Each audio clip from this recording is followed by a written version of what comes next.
my name is Rachel and I'm here today to do the Stay Home reading rush tag and the little like TBR that goes along with it. So I'm going to get straight into it because it is the 16th today and the reading rush starts today until the 18th, the 19th. It's like 4 days. Excited to do this. I only decided I was going to do it this morning because I picked up a book and was like, I'm going to finish this book really soon and this fits one of the challenges, so I'm just going to do it. And my girlfriend is back at work and she doesn't finish work until Sunday, so I am going to be on my own for the weekend and bored. So decided to take part in this little reading challenge thing. I've got the questions, everything's on my phone, so I'm going to be looking down. Ignore that. First question is, how is your reading going while staying home? I would say it's a mix. Number one, it's making me read books that I have kind of let slip down my TBR even if I was enjoying them. So the main thing with that is the Virgin Suicides. I've got back to the Virgin Suicides. I have nearly finished it. I've probably about 50 pages off the end. Really enjoying it. Great book. So I'm really glad that I've been prioritising that again. But I would say I'm not doing a ton of reading just because I'm doing a lot of writing, playing Animal Crossing a lot, and then yeah, when my girlfriend's here, my girlfriend's not really a big reader and so I don't really read that often when she's here. So yeah, my reading is kind of like in the middle, but I'm quite happy with it. I'm still reading things and still enjoying the things that I am reading, so I'm happy with that, and I'm reading a hell of a lot of graphic novels. Everything I want to reach for is just a graphic novel at the moment. Question number 2, where have you been reading at home? The main place that I usually read in my house is I will read in the reading chair in my bedroom, or I will read in my bed. They're the main places that I choose to read like all the time, all year round. They're the places I enjoy. But obviously it's been such lovely weather, you know, you're still allowed to go in your garden. You're not allowed to go outside, but you're allowed to go in your garden. So I've basically just been in my garden all the time, and I do a lot of gardening anyway. Last summer I did loads of gardening and grew loads of vegetables, and I'm doing the same again this year. So sitting outside is really lovely because the chair is right by my greenhouse and by all my plants, like my squash plants and azaleas and tomato plants, sunflower plants, like all this nice stuff that is all like small at the minute but is going to end up looking really colourful and really pretty. So I'm absolutely loving it and so excited about summer reading outside. That's going to be lovely. So that's actually the main place that I've been reading. I finished a book there this morning. It was wonderful, so that was great. Question number 3 is the best book you've read during isolation. So I mentioned this book in a video the other day. It was 7 graphic novels that I've read recently. I'm just talking about them, so I won't talk about it massively here, but it is On a Girl by Maggie Thrash. This is a graphic memoir about Maggie Thrash going to a summer camp and falling for a girl for the first time and sort of dealing with having those feelings and realising that maybe she's not straight and all that sort of stuff. It is absolutely wonderful. The illustrations really suit the book. It was such a great read. I absolutely loved it. So that's definitely the best book I've read in isolation so far. Question number 4 is, what is your ultimate feel-good book? So this isn't my ultimate feel-good book overall in my entire life, just because I feel like I go through stages of what books are the most exciting to me at the time.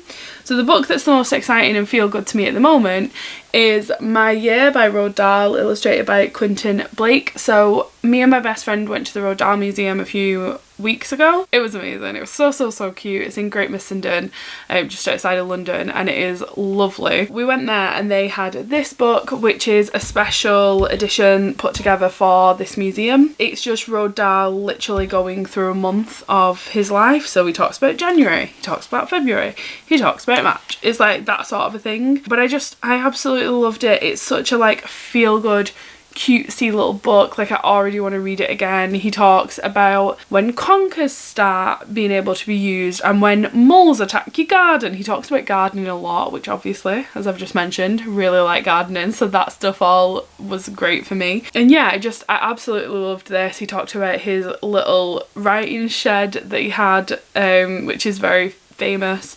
He had this little hut with like a sleeping bag that he'd sit in an armchair, and he'd just like go in there for hours at a time and just write his books, and it was just lovely. So this is definitely my favourite like feel-good book at the moment. It made me so happy to read it. Question number 5 is, what is one book you wish you could buy or borrow? So I have a few for this. So I want to talk about Lucie Knighsley. So these are all the books I've read by Lucie Knighsley so far. I've read Relish, Kids Gloves, Something New and French Milk, and really enjoyed all of them. French Milk wasn't my favourite thing ever, but I did actually enjoy it. And I've pre-ordered another book that she has coming out called Stepping Stones, but that's more of a middle grade fiction graphic novel. She actually has a lot of other graphic novels. There's one called Displacement, I think, one travel log, one that's about her having a newborn, but I don't think that's out yet. She just has a lot of books, and I want to buy them all because I really enjoy her graphic novels and I love her illustration style. But crisis, money is not great at the minute because no one really knows what's happening, and plus me and my girlfriend have just booked a lot of holidays because we're stuck inside all the time. So all we've ended up doing is booking holidays for the next year.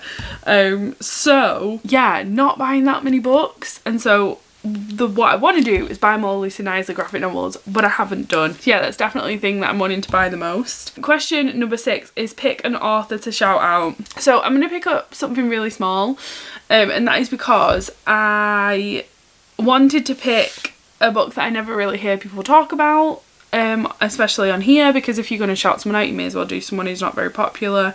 There's no point me shouting Stephen King out because everybody knows who Stephen King is. So because I really like graphic novels, I decided to pick up a little zine to shout out, and it is Food Baby by Lucie. So this, I reread this the other day and it made me so happy. It's honestly one of the funniest things ever. So it is just well, I say Lucie, I don't know if that's how you're actually supposed to say it might not be, but this is really similar to Relish by Lucie Knighsley, and it's just her talking about food that she makes and how she makes it, and how when she was a kid she had these, well, she says they're like plants growing in her nostrils. I have no idea what that actually is supposed to mean but yeah, she has this thing, and so she ends up having an operation to remove them, and then suddenly she can taste things and her life changed, and there's just a shit ton of recipes in here and they just make me laugh so much.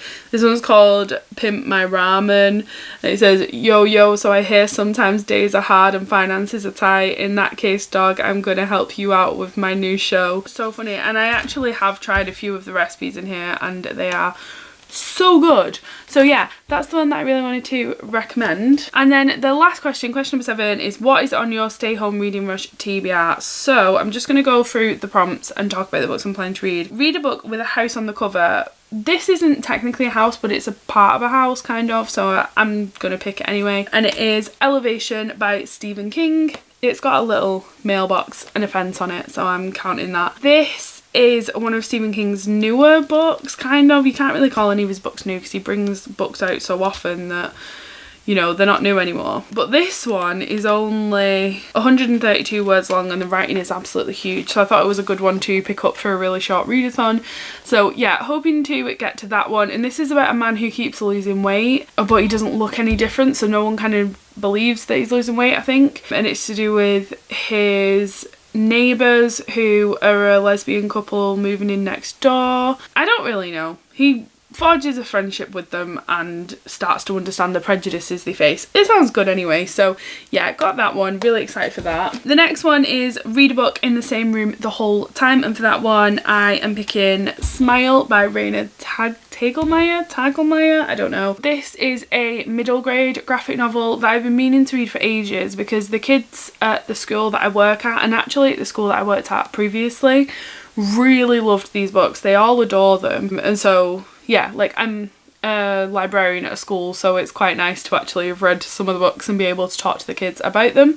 So yeah, gonna try and pick this one up, and because it's middle grade and a graphic novel, this is probably the best bet for reading the whole thing in the same place. And this is about a girl who falls over and severely injures her front 2 teeth, and so she has to get braces, surgery, embarrassing headgear, and even a retainer with fake teeth attached. And on top of all that, there's still more to deal with: a major earthquake, boy confusion, and friends who turn out to be not so friendly. So it's just all about her life, and I'm really excited for it. It should be good. The illustrations look quite cutesy. They remind me a little bit of like Anya's Ghost kind of illustrations. The next prompt is to read a book set somewhere you wish you could go. I have a very annoying one for this, and it is Our Zoo by June Mottershead, the real story of my life at Chester Zoo. So this is by one of the little girls of the family that started Chester Zoo off. So the guy who started it off is her dad, and she was there while he was like starting this zoo. She was a child, and the zoo kind of grew with her. The reason that this is here is because, yeah, me and my girlfriend just bought the yearly membership to Chester Zoo. It's quite costly. We bought it in like March, I think. And yeah, we've not been able to go yet because we can't go. We're hoping that they say to us, well, you know, you've not been able to go, so we'll just start your membership off from when you're actually allowed to go again. So say we can go out in May again or June, that they'll say our membership can start from then, because we've actually not been, so it's not really very fair. Quite upsetting, and I really want to go Chester Zoo. I keep watching the live Chester Zoo streams and they're amazing. This is just her like autobiography and what she can remember, and I love Chester Zoo. It's like one of my favourite places on earth, so I want to read this book. And then the other book I've actually finished. So this was the book I picked for read a book that will make you smile, but I read it this morning. I actually could do it for the challenge of read a book in one place because I read it all in the garden, but it is Bloom by Kevin, Panetta and Savanna Ganucheau. This is about a boy called Ari. He works in his family's bakery. He wants to get someone else to come work there so he can leave because he doesn't want to work there anymore, and so he ends up hiring Hector.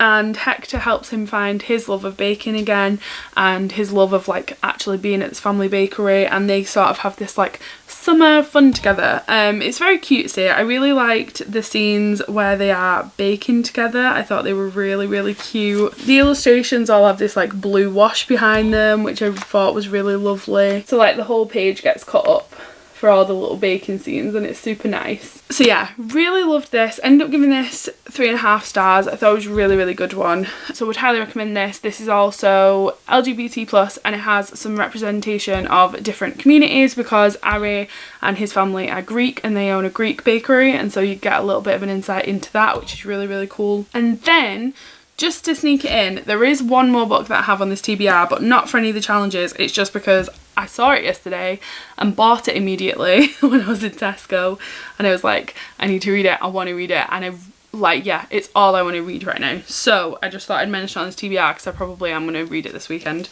and it is My Dark Vanessa by Kate Elizabeth Russell.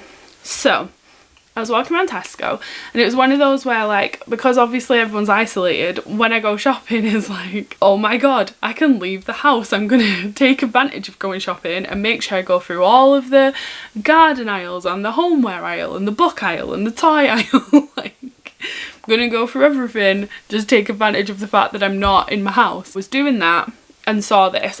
Number one, cover, beautiful. This pale pink is, oh my god, just everything, the blue with the red with the pale pink, I just think it looks stunning. It's one of the prettiest covers I've ever seen. I'm drawn in. And then I see Stephen King and Louise O'Neill. So if you don't already know, Stephen King, one of my favourite authors of all time. I mentioned Elevation before. Once I've read that, I think that'll be the 9th Stephen King that I've read. So like, he's definitely the author that I've probably read the most books by. And then I saw a quote from Louise O'Neill, which if you watch my channel you know she has fast become one of my favourite authors of all time. I absolutely love her. I love the issues that she focuses around, which are all like women's issues and like issues of feminism, but like today, and I just love it. I think it's so, so great. I saw both of their names on here and was like, yoink, I need to see what this is about. And then I read the blurb and it sounds amazing. So it says that Vanessa Y was 15 years old when she first had sex with her English teacher. Now she is 32, and in the storm of allegations against powerful men, the teacher Jacob has been accused of sexual abuse by another former student. Vanessa is horrified by this news because she is quite certain that the relationship she had with him wasn't abuse, it was love. She's sure of that.